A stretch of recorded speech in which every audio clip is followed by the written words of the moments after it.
एक जवान लड़का था जिसका नाम राज था। राज होशियार और माहिर था, मगर एक आदत थी जो अक्लमंद गांव वालों को परेशानी देती थी।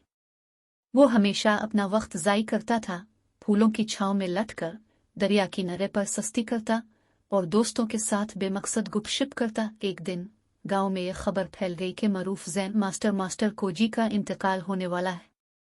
गांव वालों को बड़ी खुशी हुई और वो उनकी हिकमत को हासिल करने के लिए बेसब्री से इंतजार कर रहे थे।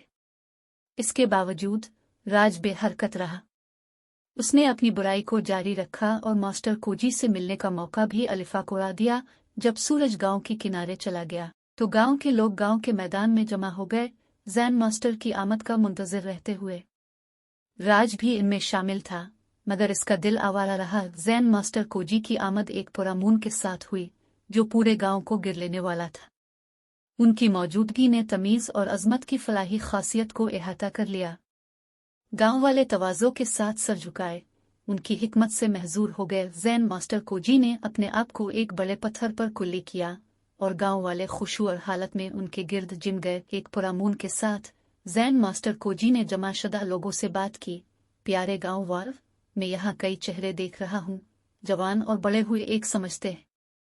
हर दिन सूरज तुलू होता है और गुरूब होता है, हमें वक्त की तोहफे की तरह देता है, मगर क्या हम वक्त की असल कदर को समझते हैं? जमीयत ने सर कर दिया, मगर राज बेदिलचस्पी से देख रहा था और उसकी नज़र नज़दीक के दरिया की तरफ थी। जैन मास्टर कोजी ने राज की बेदिलचस्पी को नवाजा और इसे आगाह किया। जवान लड़का राज, बराकरम यहाँ आइए। राज ने किचक के आगे बढ़ने का फैसला किया। अपनी नजरें नीचे करते हुए मास्टर कोजी शुरू किया। राज, क्या तुम जानते हो कि दुनिया के सबसे बड़े खजाने सोने, चांदी या कीमती पत्थरों में नहीं होते? वो लम्हे होते हैं, तजुर्बे होते हैं और वक्त होता है जो हमें उनको कदर करने का मौका देता है। राज ने बेसुकूनी की। वो मास्टर कोजी की बातों को वाकिफियत से नहीं समझा और मास्टर कोजी ने जारहियत से कहा, राज, हर लम्हा जिसे तुम सस्ती में ज़ाय करते हो वो एक दायमी कीमती सांप को खो देने की तरह होता है। वक्त एक बहुत रवानी दरिया की तरह होता है जो एक बार गुजर गया तो कभी वापस नहीं आता। जब तुम उसे ज़ाय करते हो, तुम कुछ ऐसी चीज को खोते हो जो कभी भी नहीं फिर सकती। हर लम्हा एक मौका होता है सीखने, बढ़ने, दूसरों से मुंसलिक होने और दुनिया में अपना हिस्सा देने का।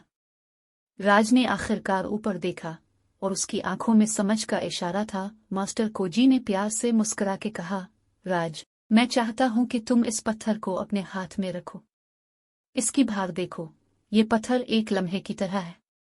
अब अक्ल है कि आप उसे बगैर सोचे फेंक दें या उसे अक्लमंदाना इस्तेमाल करें। राज ने पत्थर को पकड़ा, उसकी भार को महसूस किया जो इस पत्थर के ऊपर की तरह उसकी अंदरूनी आगाही की अलामत थी। मास्टर कोजी ने जारी किया, राज, याद रखो, वक्त हमारी सबसे कीमती सरमाया है।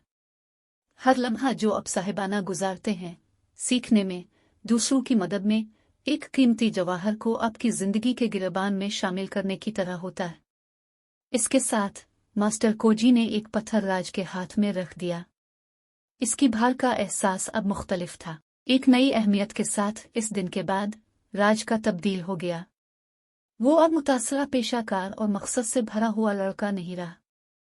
अब वो अपना वक्त सस्ती में ज़ाय नहीं करता था, बल्कि वो सीखने, दूसरों की मदद करने और हर लम्हे का बेहतरीन इस्तिफादा करने की कोशिश करता था। वो हर दिन को एक तोहफे की तरह कदर देता था और वक्त की गहरी कदर को समझ गया। इस तरह राज का तब्दील गांव के तमाम लोगों के लिए एक पैगाम बन गया।